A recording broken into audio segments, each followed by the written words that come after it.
We're continuing our study of 2 Kings today, and we're going to be dealing with Jehu. What an interesting man he is, a combination of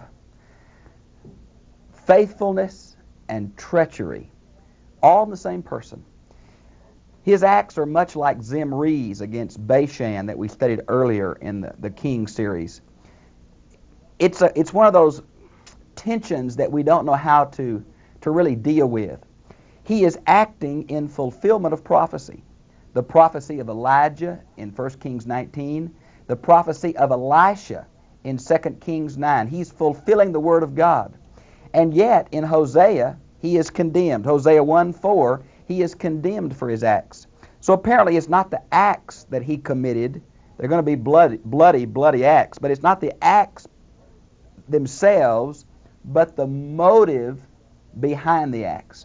And so here we have a man who really seemed to be zealous for the Lord, but did not go completely to eradicate all the problems in the northern kingdom. Notice, if you would, it says Ahab had 70 sons in Samaria. Now, of course, Samaria is the capital that Ahab's father Omri built. It was an extremely fortified position. Three sides of this mountaintop fortress were 400-foot drops to the valley. Only one side had to be fortified. It was so strong that when the Assyrians finally attacked Samaria, it took 3 full years for that powerful army to finally break in. Now, his 70 sons were there. He is dead. Jezebel's dead. Now, it's not his sons. 70 is a round number. We're talking about male descendants. Some would be his sons, some would be grandsons, some would be nephews. It's that kind of thing. Now, they were under guardians, and guardians, we mean the officials that were in charge of their education, that were in charge of their health, that were in charge of their getting a financial stipend. These are the men we're talking about. And Jehu wrote letters and sent them to Samaria to the rulers of Jezreel. Now, to the rulers of Jezreel really is a problem in the Hebrew. If you read this, obviously, Jehu is in Jezreel, and he's writing to the guardians of the children in Samaria. There's been much speculation about the problem in the Hebrew text here. Some think the original was to the rulers of Israel that got corrupted in scribal transmission. Now, the Septuagint does have the leaders in Samaria, the rulers in Samaria. But the word in Hebrew for Jezreel and the word for Samaria are not close at all. But the word for Jezreel and the word for Israel are close, and it seems that's where the scribal error occurred. Now, Jehu is said to be of the tribe of Manasseh by the rabbis in fulfillment of Genesis 48:19. Whether that's true or not, we don't know. It's just speculation. Okay? So he writes this letter, and he says, men, you pick out the strongest male descendant of Ahab, and you put him on the throne, and you get his army ready because I'm coming. Well, these guardians were not military men. They said, my goodness, how you've defeated 2 kings in one day. Now, what is he referring to? Well, if you look down at verse 4, that's where these people rationalize their compromise by killing all these children by saying, we can't stand against Jehu. He killed 2 kings. Now, the 2 kings mentioned are found in the chapter 9. One is the king of Judah, who was a grandson of Jezebel's, probably why he died also. And then Joram of Israel, Ahab's child on the throne, okay, when this happened. So he writes them a letter, and they write back and say, oh, we can't stand against you. Whatever you want, we'll do. So Jehu writes a second letter back and says, I want you to cut off the heads of every one of these male descendants, and I want you to bring them to me in Jezreel by tomorrow. Now here's a map, and you can see that Jezreel is not very far from Samaria. He didn't want these leaders to have too much time to think about what he asked them to do. He also really wanted these leaders to take the heat from the populace in killing these 70 children. Now, how old they were, we don't know, probably from young men down. But this was a gruesome act. 70 young boys beheaded. Now, beheaded is not extremely unusual. From the Assyrian records, we find many people beheaded in these obelisks and pictures, so it wasn't a terribly uncommon thing. Now, notice in verse 8 where he mentions at the entrance of the gate until morning. Now, probably the purpose for this was to be so conspicuous that everybody would see it, and also to know that he did not do it. Now, some say it's the gate is the place of judgment, and this was a symbol of God's judgment on Ahab's family. Now, that may be, but knowing Jehu, I think he was doing it for the conspicuous nature of this act by these guardians and not by himself. For you see, the populace did not know that he's the one that conspired this. Now, in verse 9, he gets up in front of the people and says, I want you to know that you are innocent. Behold, I conspired against my master and killed him. But who killed all these?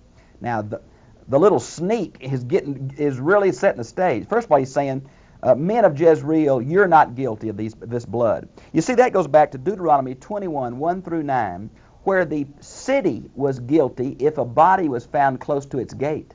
There was some kind of ceremonial defilement related to dead bodies. So what he's saying is, now I did kill the king. But he's saying, who killed all these young boys? Like as if he didn't know. Now I think if you look at verse 11 and verse 17, I think Ahab is going to have these guardians killed. Now whether verse 11 is talking about that or verse 17 is talking about that, I think they're all going to be killed to cover up the treachery of this man. Now, notice in verse 10, know then that there shall fall to the earth nothing of the word of the Lord. Now this is a metaphor very similar to 1 Samuel 3:19, this falling to the earth. Now in our culture, something of this idiom is that we never let our flag touch the ground, a symbol of it would be dishonored or degraded by a flag touching the ground. That's something of a similar metaphor to one aspect of God's prophecy will not be unfulfilled. That's the idea. Notice it says, which the Lord spoke concerning the house of Ahab. Now you might want to go back to Elijah's prophecy found in 1 Kings 21, verses 19, 21, and 29, and Elisha's prophecy found in 2 Kings 9, 8. And there's where both, this is predicted twice, the terrible destruction of Ahab's house. Okay, the king is leaving Jezreel. He's going to Samaria, all right, the capital city. On the way, he stops by a shearing place. Notice in verse 12 it says, Beth Eked. Now, Beth is the Hebrew word for house. So this means the house of binding, literally. But what it is, when you shear sheep, apparently, and I'm not a sheep shearer, so I don't really know, but somehow you tie either their front legs or back legs together while you're shearing them to keep them from jumping and getting away and hurting themselves. And so apparently it was a place where shepherds meet. So it must have been a covering, some kind of lean-to with some water available. Now, while he was on the way, he met the relative of Ahaziah, which is the king of Judah. There was apparently 42 of them. Now, because it's so specific, 40 would be a round number, but 42 seems to say they had their whole entourage with them, a large group of relatives from the king of Judah. Now, the king of Judah has already been killed, but they don't know it. Now, these are relatives of who? Jezebel and Ahab. So they're doomed too with this prophecy of all of his house will be cut off. So, and he said, who are you? And they answered quite forthrightly, we are the relatives of the king of Judah, which have come down to greet the sons of the king and the sons of the queen mother, Jezebel. And he said, take them alive. Now there's been some real confusion in the text here.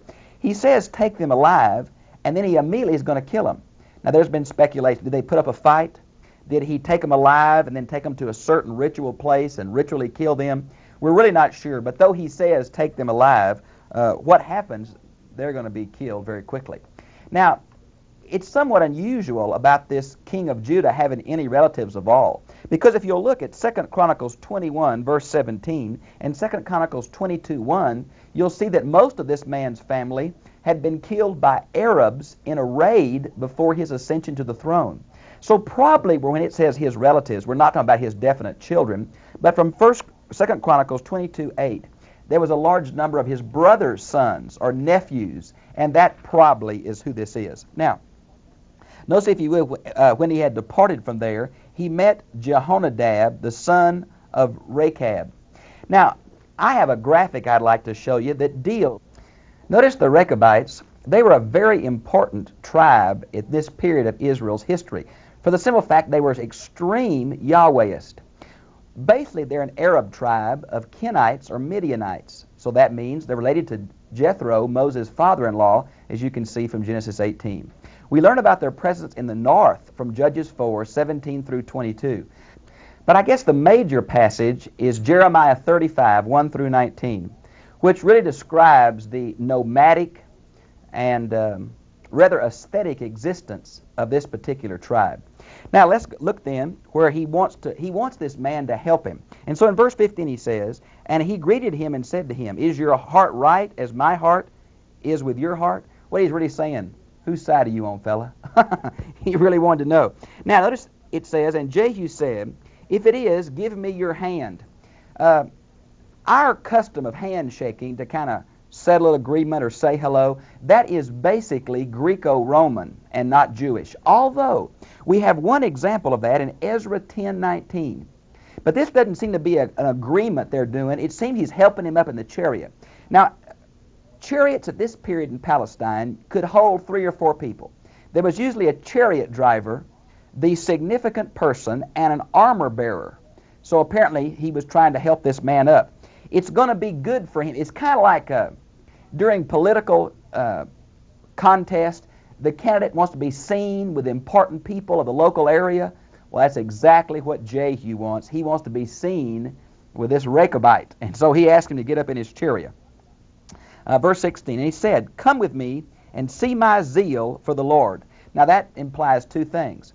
Jehu is acting in what he believes a prophetic fulfillment.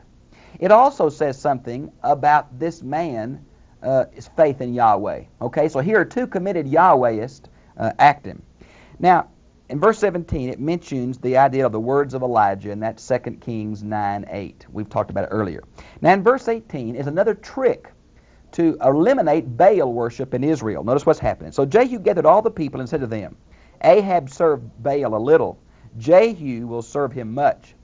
Now, I bet the people didn't realize, but Jehu's name is a form of the Hebrew name for God. Yahweh, Exodus 3:14 means I am that I am. Jehu means he is.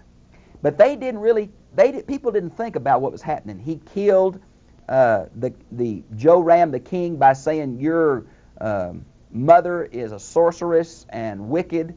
They didn't really catch that he was against Baalism. So he is really lying and saying, boy, I'm really for Baal, and we're going to have a tremendous feast. We're going to have a solemn assembly, and I want everybody in the country who loves Baal to come to Baal's temple in Samaria. So he's going to set the stage for a gigantic slaughter.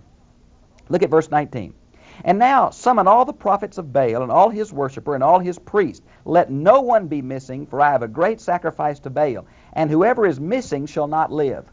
Now this probably means the local big dogs, if you please, of Baalism, not just every Tom, Dick, and Harry. I don't think that all fit in that one temple, but the priests, the prophets, the big supporters in the surrounding areas and all the way from Dan to Bethel. Now, notice the distinction, which it seems unusual for us, between prophets and priests. Now, in the Old Testament, there's a major distinction. But it's unusual, I think, that there's a distinction in Baalism between prophets and priests. Now, this really shouldn't surprise us because we learn from archaeological evidence that there was a distinction in Egypt between prophets and priests and in Phoenicia, which is the home of Baalism. Apparently, the prophets were more significant. Now, the reason I say that, in 1 Kings 19, where it mentions the prophets of Baal and Ashtoreth, 900 of them, it doesn't mention the priest at all. And so that's why we think the prophets were more significant. 1 Kings 18:19 and 22:6 are where they're mentioned. Now, notice in verse 21, it mentions the house of Baal was filled from one end to the other.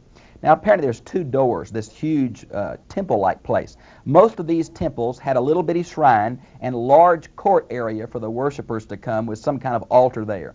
This means from mouth to mouth it was full. So from door to door it was full, packed. Notice the mention in verse 22 of these wardrobe and garments.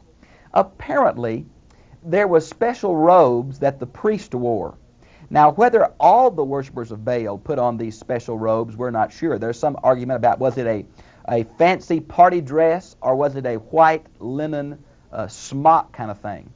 The white linen smock seems to be true, and whether it's all the priests or just some people is not certain. But personally, When you think of this place being packed from door to door, it'd be real difficult to distribute robes for all these different people, for all these different sizes. I think it's talking about the priest and the prophets putting on these robes, really. Now, verse 25, and it came about as soon as he had finished offering the burnt offering that Jehu said to the guard and to the royal officers, "Go in and kill them, let none come out." And they killed them with the edge of the sword, and the guard and the royal officers threw them out, and they went in the inner room, the house of Baal. A little disruption in the Hebrew here.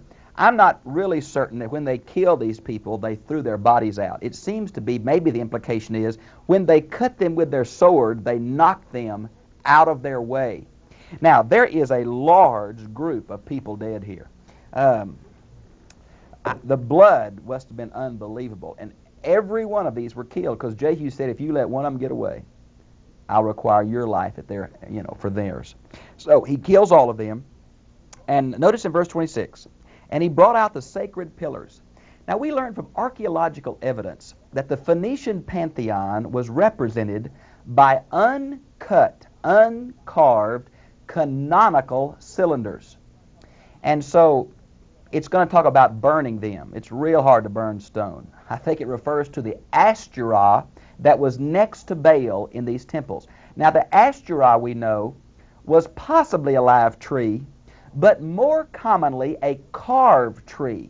Maybe a carving that represented the tree of life in the Garden of Eden. Maybe the sacredness of trees. Maybe the mother goddess was carved into a tree, but probably they burnt the Ashtoreth and smashed the altar and the pillars of Baal. Verse 27, they broke down the sacred pillar. That fits better, something you do with stone. And broke down the house of Baal and made it a latrine to this day. Old Jehu, boy, he wanted this whole site to be condemned. Now we learn from Deuteronomy 23:12 through 24, that any kind of bodily excretions for the Jews made them ceremonially unclean. Whether nocturnal admissions for males or monthly menstrual period for women or after birth at child or leprosy or any kind of bodily emissions. So can you imagine what turned this whole temple area into one gigantic latrine? What kind of sarcasm and reproach that was, as well as defiling the whole area. Now, in verse 29 is an interesting account because Jehu seems to do such a good job of cleansing the whole nation of Baal worship. But in verse 29 it says he is condemned for not going one step further. You see, even though the prophets condemned it, I do not think this king understood that the golden calf worship that Jeroboam I set up in 922 to keep his people away from Jerusalem when the kingdom split was an abhorrence to God. Now, this is not idolatry, because that young calf was a symbol of Yahweh. That's why Aaron's calf that he made in the Exodus was not idolatry, but a symbol of Yahweh. But there became a confusion. Baal was also symbolized by a bull.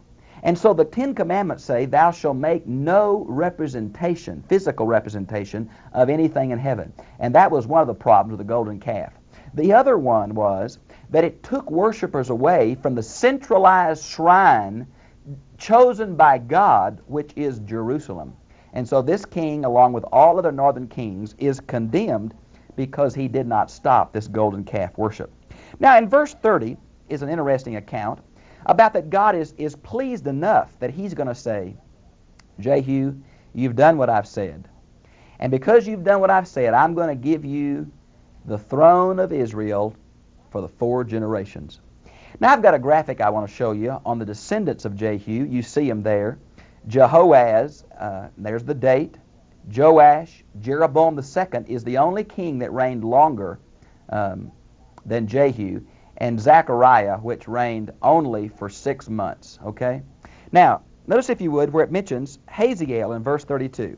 Now we're going to come to the problems that Jehu had. God said, yes, I'll give you a stable reign and I'll leave the throne to your children for 4 generations.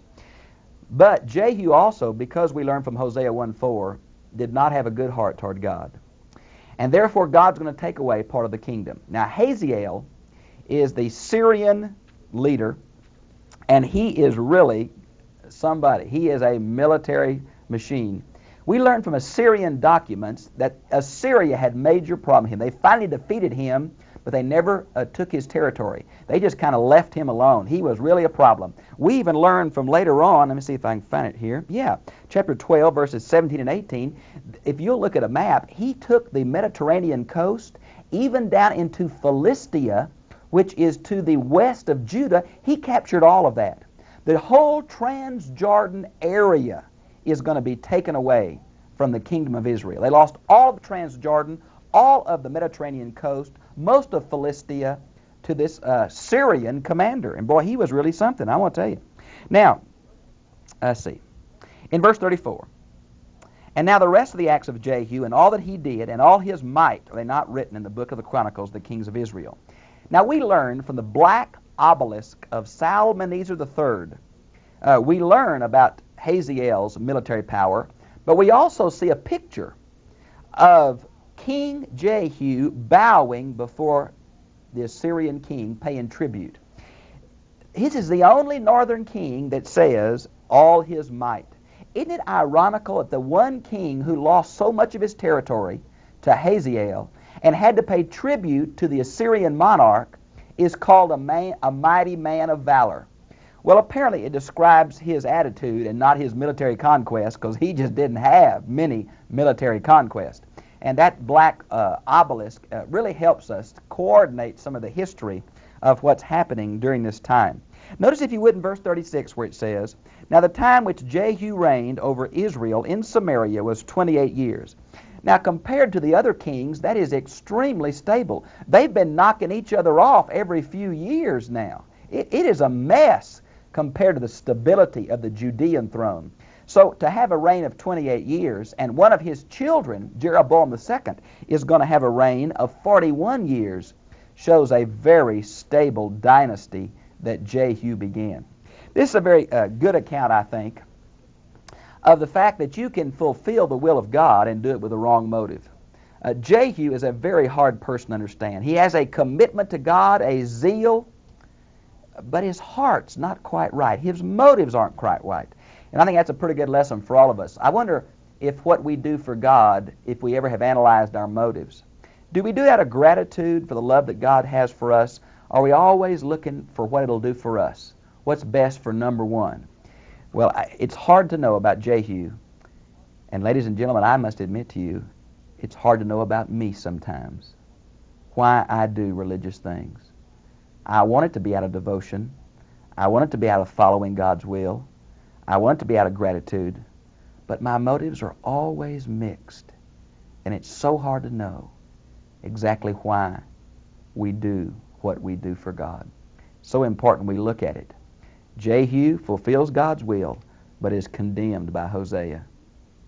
Think about it. I've really enjoyed being with you, and I hope you'll pray for me, and I'll see you again, same time, same place, next week. God bless you.